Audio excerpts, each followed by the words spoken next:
2020 has been a year like no other.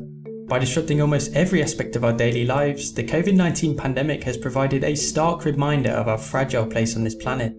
It has also shown us that to return to our old ways of generating energy, of doing business, and of producing and consuming is simply not an option. But from each crisis there comes an opportunity. And now, at this make or break moment for humanity, we have the chance to rebuild our world and our economies in a way that benefits both people and planet. But the question is, how? With governments investing trillions of dollars to address the fallout of COVID-19, how do we ensure that this time we do not repeat the mistakes of the past? How do we build back better as part of a green recovery? My name is Colm Hastings from the Partnership for Action on Green Economy, and this is The Green Renaissance, a new monthly podcast series designed to answer these and other key questions at the heart of the green recovery debate. The stakes have never been higher, so join us once a month as we unpack the complex policy issues that will determine the fate of our economies, our societies, and our planet for decades to come. Mixing voices from government, business, civil society, and youth groups, The Green Renaissance is the podcast on the green recovery. Subscribe on SoundCloud, Spotify, and wherever you get your podcasts, and please give us a rating if you enjoy the series. But to begin with, we need to ask ourselves what a green recovery actually means. In this first episode, we speak to Elliott Harris, Chief Economist at the United Nations, Jayati Ghosh, one of the world's leading development and political economists, and Mercedes Pombo, a prominent youth climate activist in Argentina, to unpack the green recovery debate. We ask these what a green recovery looks like and means to them, why a green recovery from COVID-19 is important, and what challenges we will need to overcome to make this a reality. First, Elliott Harris, Assistant Secretary General for Economic Development and Chief Economist at the United Nations. With his work focusing on macroeconomic linkages with social and environmental policies, Elliott speaks here about some of the lessons that he has taken from the COVID-19 pandemic. I think the two key takeaways that I would refer to are, first and foremost, how interlinked we all are. On the economic side, of course, through global trade, we saw that the impact of this pandemic was transmitted around the globe almost instantaneously through the interruption of global supply chains. And that just shows how tightly interwoven our economies have become. But then when we think about it and we see how rapidly the pandemic itself spread in our individual societies and across countries, we realize that our lives as people are also much more intertwined than they were even 20 years ago. And it was impossible for us to prevent this spread or even slow the spread with the initial measures that we took. So I think that was an important recognition for all of us. We also saw from that just how closely interlinked our economic activity is with the degradation that's going on in the environment around us. It was expectable, but I think it was a surprise nonetheless how rapidly the greenhouse gas emissions subsided in the first months of the crisis when we shut down the economy. I mean, if anybody needed any proof of how closely interlinked our economic activities are with sort of the greenhouse gas emissions and the global warming and the climate change, this was it. And I'm glad in a sense that that has happened, because it sort of made it very clear that this is something we have to pay great attention to going forward, breaking that link. But the other thing that I think was a major takeaway for me is just how deeply inequitable our societies are. Yes, this was a global crisis. Yes, it was universal. It affects us all, but does not affect us all in the same way. And we see it every day. I'm sitting here talking to you from my home, and I'm safe. But there are others who can't earn a living without going out and exposing them to the danger of infection. And that alone should give us pause and make us think a little bit more carefully about what we want our future to look like. And I think that more than anything else is the key thing that I'm taking away from this experience for our work in the UN. We know that some things will change. So part of the reaction to the impact on global trade has been the reflection that perhaps supply chains have become too long, they need to be shortened. We are thinking already about, well, what does that mean for the role that global trade will play in development going forward? It's been the engine of growth and development over the past 40 years. Will it continue to play that role? We don't know. We have to think as well about how do we structure economic policies in a way that will encourage us to take advantage of what we've learned from the crisis in terms of greenhouse gas emissions and the link of our economies to the use of fossil fuels. What can we do to accelerate the transition that we know must happen? I was recently reading a United Nations policy brief that was released in 2009 calling for a global Green New Deal in response to the last financial crisis. Have things changed now over the past 10 to 12 years? Are our chances better? Are they worse? Are we facing the same kind of obstacles or challenges? And how do we avoid repeating the same mistakes that have been made before? Yes, things have changed fundamentally. I like to think of it as an idea whose time had not yet come in the year 2008. In the year 2008, I think we were still deeply trapped in our typical economic paradigm. It was all about growth. It was all about, producing value.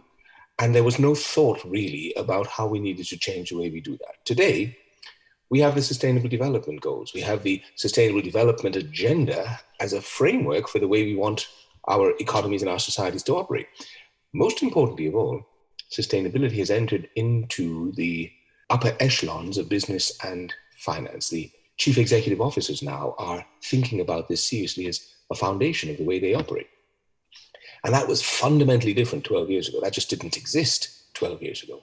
There were very few governments who were thinking about that, and it was perhaps just a little premature. The green economy, the global Green New Deal, sort of assumed that we would all see the value in taking advantage of this crisis to move ourselves in the direction of sustainability, but we didn't yet have that consensus around what sustainability meant or why it was good for us. Today we do.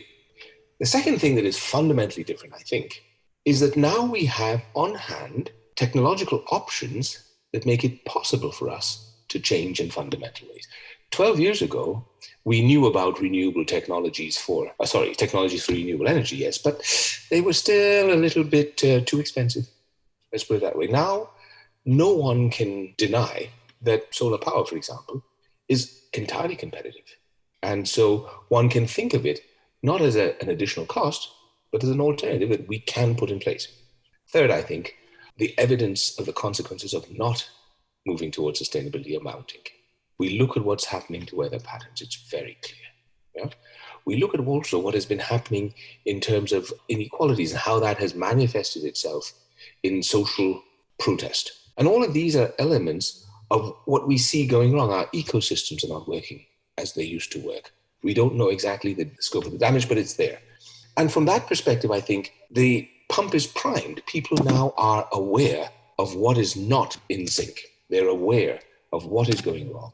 So hopefully, yes, I do think we have a greater chance of getting this kind of change underway. We are certainly better placed to do it now than we were 12 years ago. So as the leading international and the only truly universal international organization in the world, what is the role of the United Nations in pushing this forward? How do we really make this happen in practice?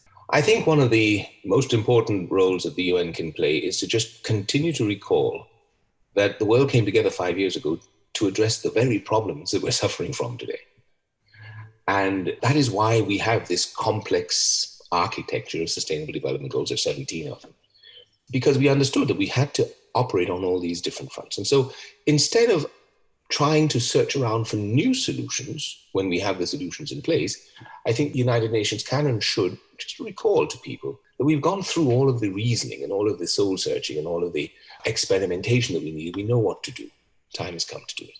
I think the second thing that we have to point out is that the reason we have the Sustainable Development Agenda is because we came together 5 years ago. The entire world came together to figure out what the entire world wanted. What we've seen since then is we've stepped back a little bit from that spirit of global cooperation, that what we like to call the multilateralism. And that is perhaps one of the reasons why it has been so difficult for us to have a truly solidarity-based response to this global crisis, because it does affect us all. I think in many respects, the UN's second most important responsibility is to continue to hammer home the need for a cooperative and multilateral approach, that we will all only be safe when all of us are safe, that a vaccination doesn't help if large parts of the world population are not vaccinated, and that recovery can only then be considered complete when all are on the path to recovery. We don't want to leave anyone behind, and we agreed 5 years ago that we don't want to leave anyone behind. Now, what we have with COVID is a really large opportunity that we should not let escape, because in the response to COVID, governments have shown themselves capable of absolutely massive action. They were able to intervene almost instantaneously. Of course, we learned our lessons from 2008, but they were able to do it right away. They didn't hesitate. And I would go so far as to say, although our economic crisis has been really, really damaging, it would have been way worse if we had had the same mindset or the same tools that we had available in 2008. Happily, we're in 2020. We know how to do these things a little bit better. But we need for governments to display that same entrepreneurial and ambitious spirit on a global level in cooperation with each other. Because one of the big challenges we're going to face next year is how to ensure that the vaccine is made available everywhere. And we can't do that individual country by individual country. We need to do it in the spirit of global cooperation.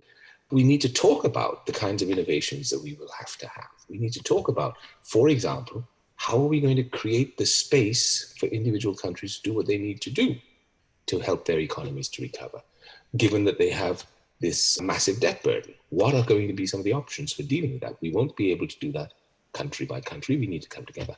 We need to think about what we do as well on financing, this whole movement towards the sustainable development agenda, and how we get the private sector to take the lead role that it's ready to play.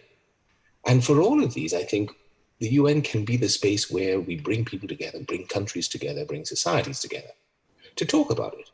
And we've already done that this year. It's been really interesting. The Secretary General and the leaders of Jamaica and Canada convened a high-level meeting back in May to talk about financing for sustainable development in the context of COVID. And a series of working groups produced a whole range of different options of how the global community could deal with things like debt, with dealing with illicit financing flows, with the digital economy and its taxation, and all the various aspects that come together to mobilize finance for the types of investments we need at the highest level. These were heads of state talking about it, ministers of finance talking about these issues in the UN, which has never happened before.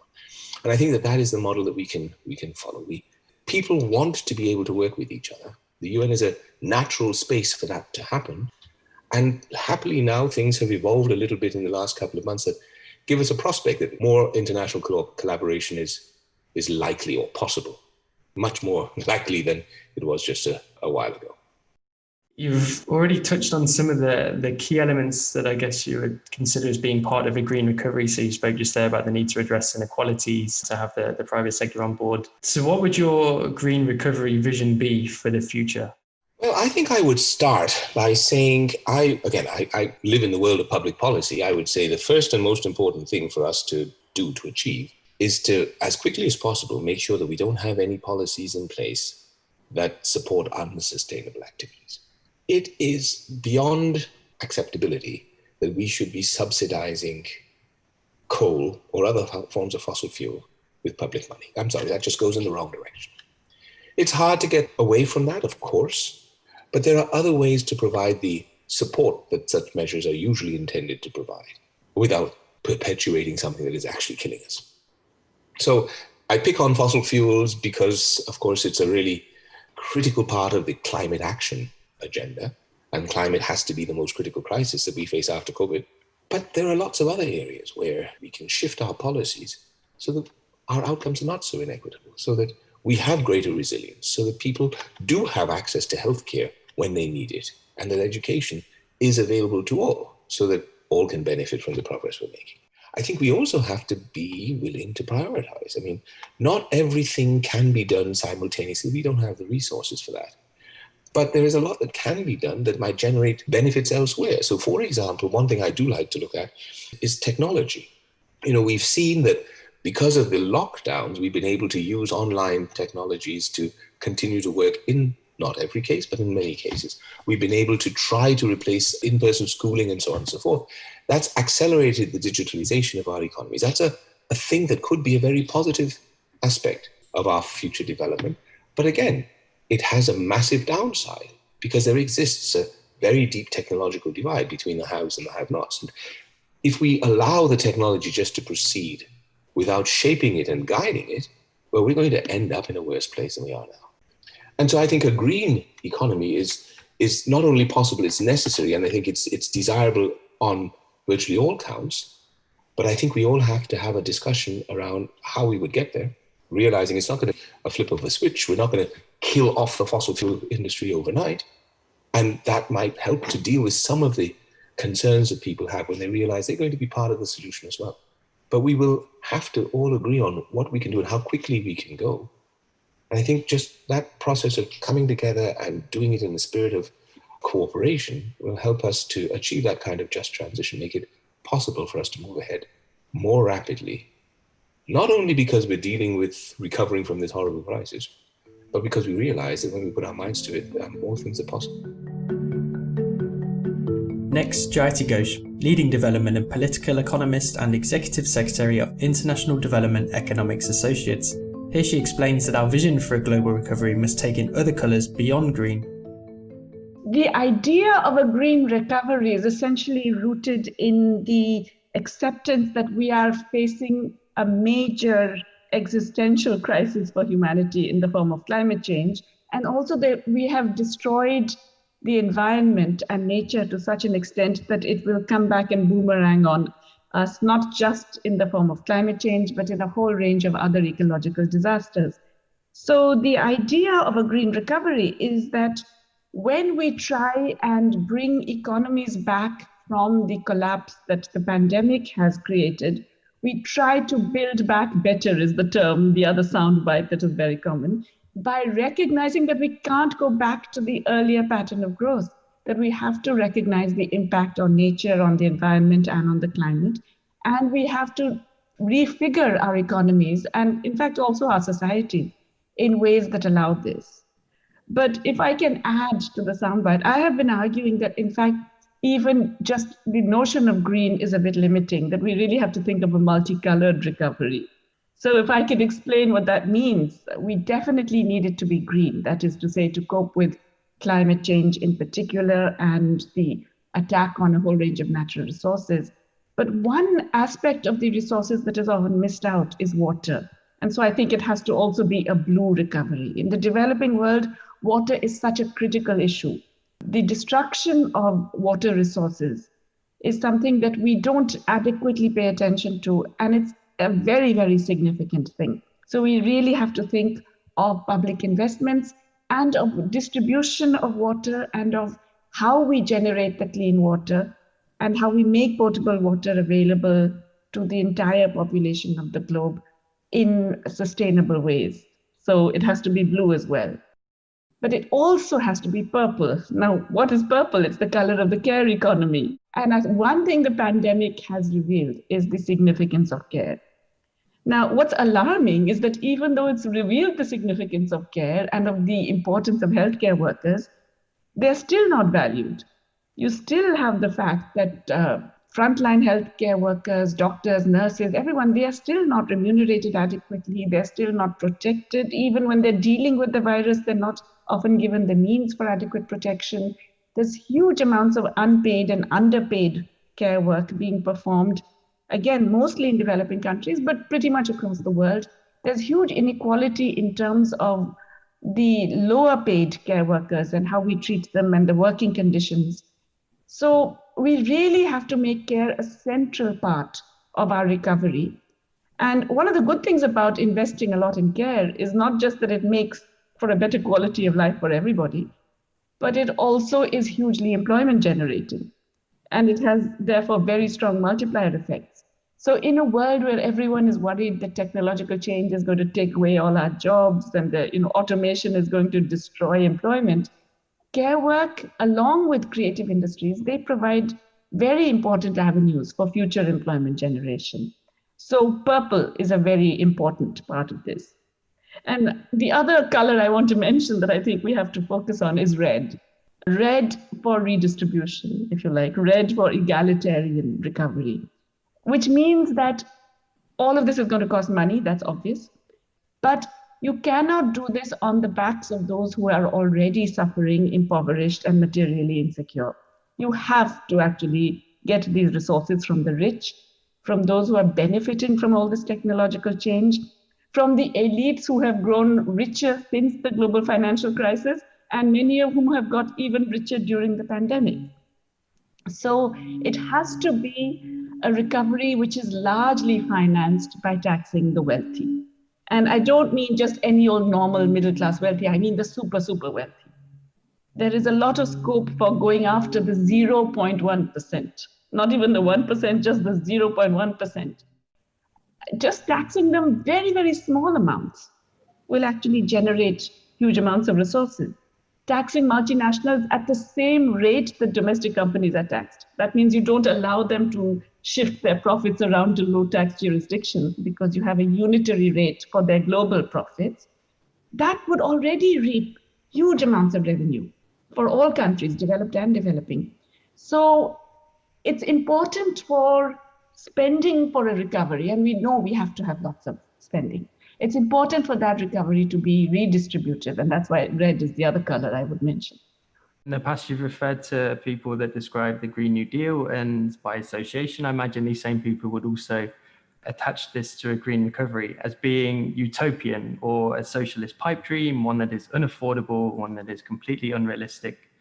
So how do we convince those that may share this belief? What factors and forces are preventing a green recovery from becoming a reality?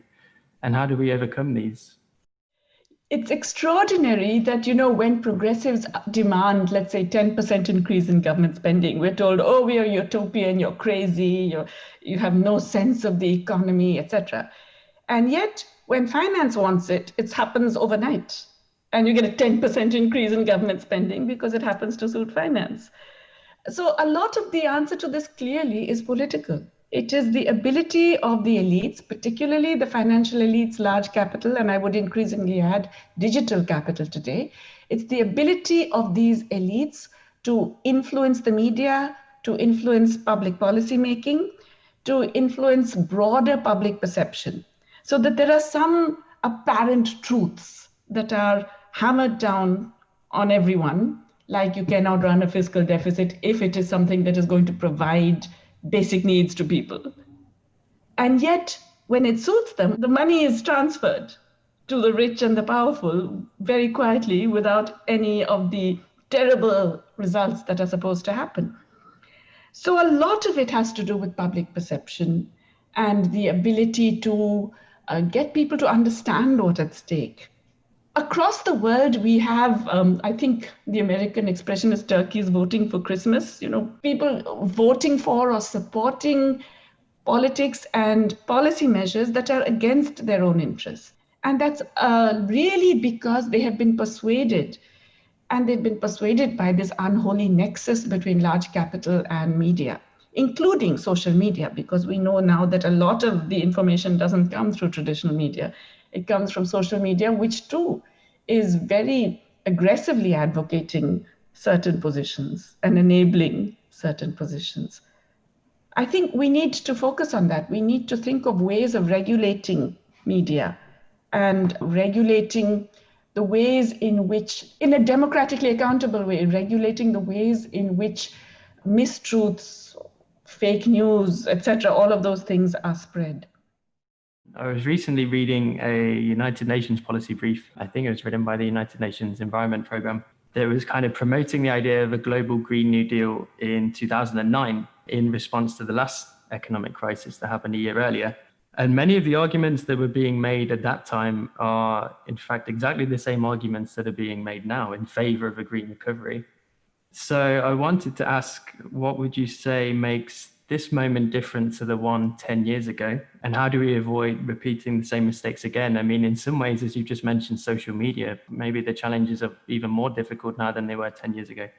To be honest, things are worse now than they were then, right? We didn't do the things that were advocated then, and that means the problems have got more intense. Even though they've been pushed a little bit out of sight, they're actually festering and growing and becoming even worse. We have greatly entrenched the power of those who were already in power. Finance did not get punished in any way or even regulated sufficiently. We now have the emergence of new monsters, as I mentioned, in the large digital companies. And we have the emergence of authoritarian, I won't call them leaders, authoritarian people in power who are able to use all of these things to their advantage to suppress dissent and to suppress democracy. So yeah, things are much worse than they were a decade ago or 12 years ago. Let's not kid ourselves. Nonetheless, I feel that, okay, maybe I'm being over optimistic, but I do believe humanity steps back from the brink. We have stepped back in the past from global wars, from all kinds of terrible things. And this is one of those situations where we are at the brink. I think, not to put too fine a point upon it, there's no doubt that we are facing major ecological disasters, that this particular pandemic is just a sign of things to come.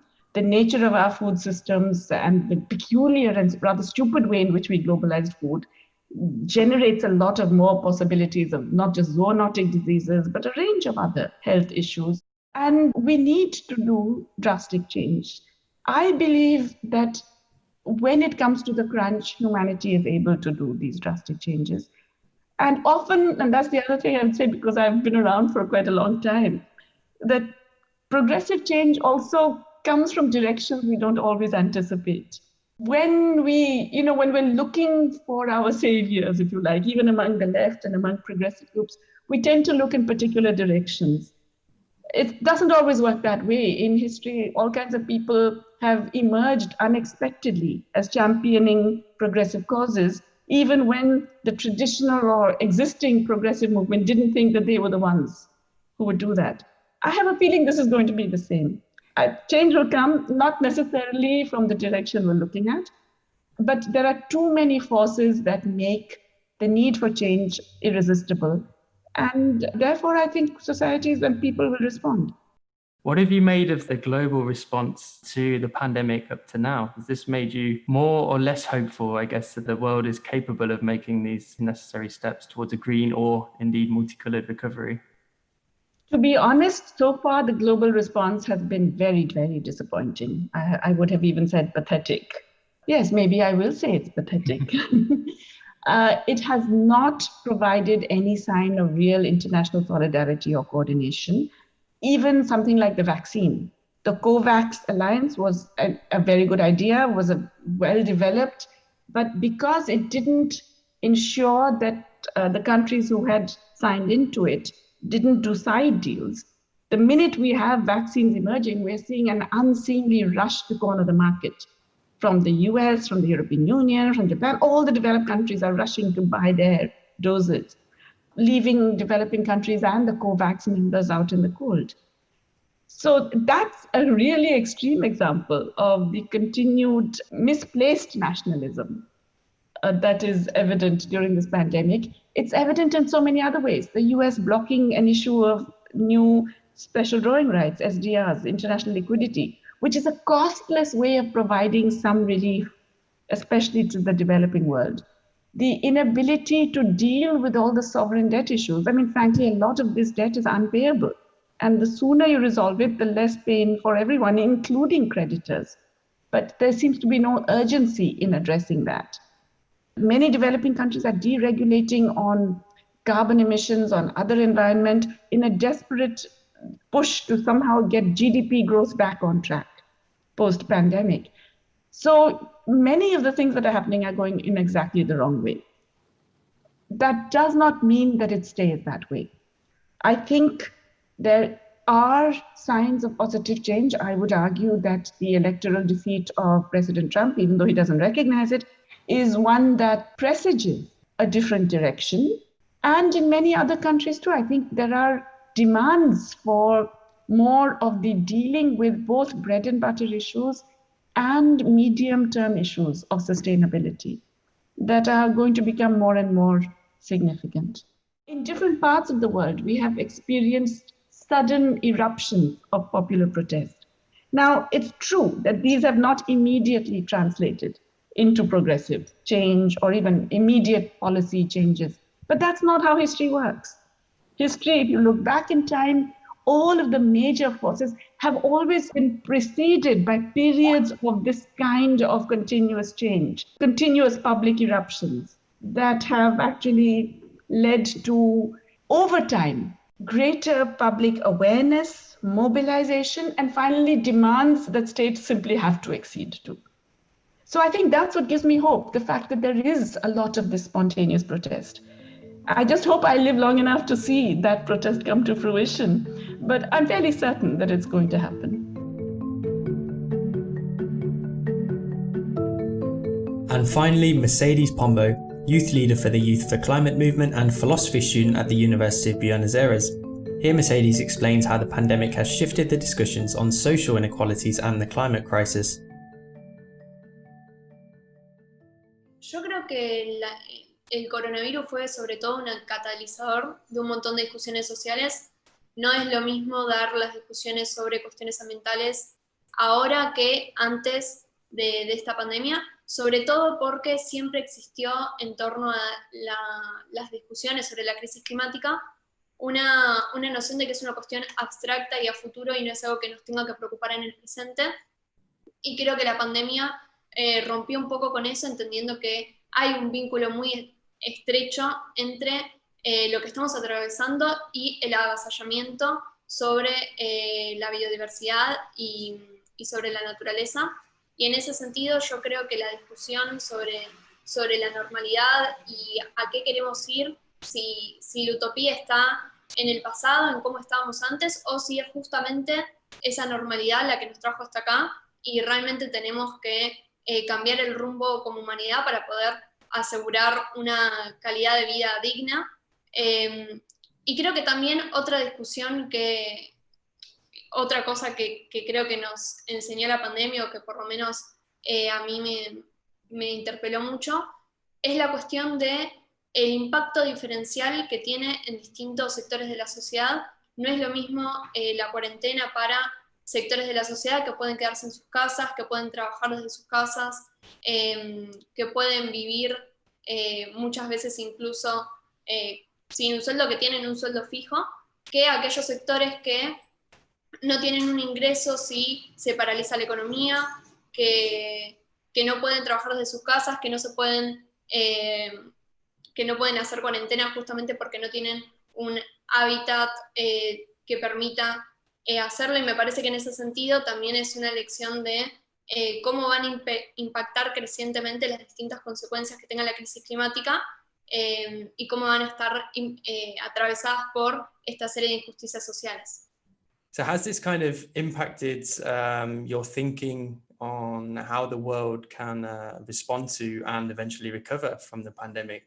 I mean, at the United Nations here, we are also talking about the need to build back better as part of a green recovery. I know that's the kind of line that many countries around the world are also now using. If I understand correctly, in Argentina, President Fernandez, who I understand you also met recently, has talked of a green reconstruction. But what does this actually mean in practice? And what would you say are the key and most important steps that the world needs to take if we are now to look forwards and not backwards anymore?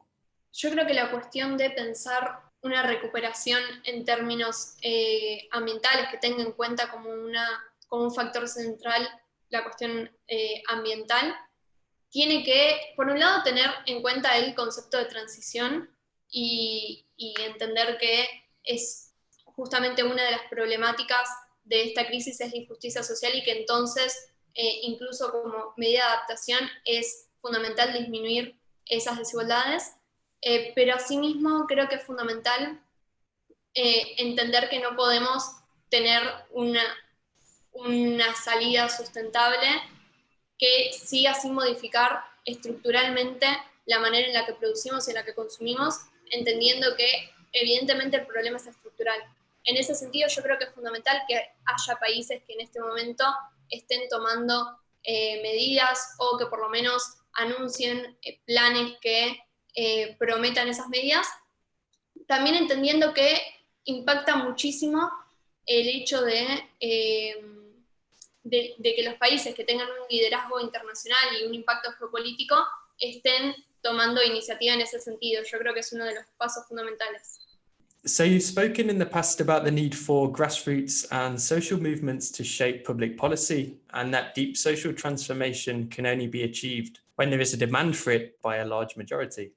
I think it's fair to say that implementing a transition or some of the changes that we've spoken about will not be possible without huge public support. So what lessons can we learn from the youth climate movements around the world in terms of mobilizing and building this public support? Yo creo que los movimientos climáticos, así como una serie de movimientos y y militancias emergentes que surgieron en el último tiempo, son evidencia de que hay posibilidades de pensar en un movimiento que surja desde las bases, desde la sociedad, hacia las dirigencias, y que en este sentido traigan respuestas que no necesariamente están a simple vista, entendiendo que también es un momento que requiere de una visión que vaya más allá de lo inmediato. Si bien las consecuencias las estamos atravesando en el presente, es necesario un movimiento que lea qué derechos están siendo afectados, y cómo los van a afectar en el futuro, y cuáles son las necesidades de su tiempo, y en ese sentido yo creo que hay toda una generación que entendió cuáles son las necesidades de su era, y cuáles son los pasos necesarios para proteger esos derechos básicos, como el derecho al futuro, y también, como decíamos recién, los derechos de las grandes mayorías. Yo creo que todos los movimientos sociales y culturales, y también los sindicatos, tienen que tener en cuenta esta necesidad de velar por los intereses de la mayoría, entendiendo que hay un sector muy pequeño de la sociedad que es el único que se está beneficiando, o que, si bien, porque esta problemática es transversal a todos, también se van a ver afectados, pero son quienes más herramientas van a tener a la hora de enfrentar estas consecuencias, y que entonces es fundamental que los movimientos contra el cambio climático y sociales en general tomen esta bandera. To what extent would you say this process of cultural transformation is part of a broader battle against the same forces that also includes issues relating to justice, to human rights, to gender inequalities, just to name 3 examples just there? At the moment, it seems that we still have a tendency to consider these issues in isolation and to try and tackle them separately as individual battles. So how do we ensure that when we are addressing these issues, that we are doing so collectively? Yo creo que muchas veces pasa esto de que se toman como cuestiones aisladas cuando son parte de una misma lógica, mismas lógicas de opresión y de injusticias, y creo que son injusticias que se potencian entre ellas. En ese sentido, me parece que, bueno, una de las cosas que puso en evidencia la pandemia es que, por ejemplo, hay un impacto diferencial en los hombres que en las mujeres, no solamente por la feminización de la pobreza, sino también porque las tareas de cuidado siguen recayendo en mayor medida en mujeres, y son las mujeres quienes están en los barrios populares levantando ollas para alimentar a la población, y en ese sentido creo que es fundamental tener en cuenta que es una lucha interseccional y que no se puede luchar exclusivamente contra la desigualdad de género, contra la crisis climática o contra la desigualdad en términos generales, sin tener en cuenta que son parte de una misma batalla, y que todas las desigualdades estructurales se potencian debido a la crisis climática, y que las consecuencias de la crisis climática no son solamente problemáticas ambientales, sino que son fundamentalmente problemáticas socioambientales, y que las catástrofes que anuncian las proyecciones de los distintos órganos internacionales son catástrofes sociales. Y en ese sentido es fundamental que todos estos movimientos, que además tienen un potencial transformador enorme, y esto se vio en distintos procesos que se dieron en el último tiempo, como en Estados Unidos, donde el protagonismo que tuvo en las elecciones los movimientos antirracistas, los movimientos contra el cambio climático, fueron enormes, o en distintos procesos que se dieron a lo largo del mundo. Estas nuevas militancias emergentes y distintos enfoques de la problemática potencian el caudal de la fuerza necesaria para poder batallar contra estos sectores. But what have you personally made of the kind of global response up to now? Has this made you more or less hopeful that the world is currently on track to make the necessary steps towards a greener, fairer and more inclusive future?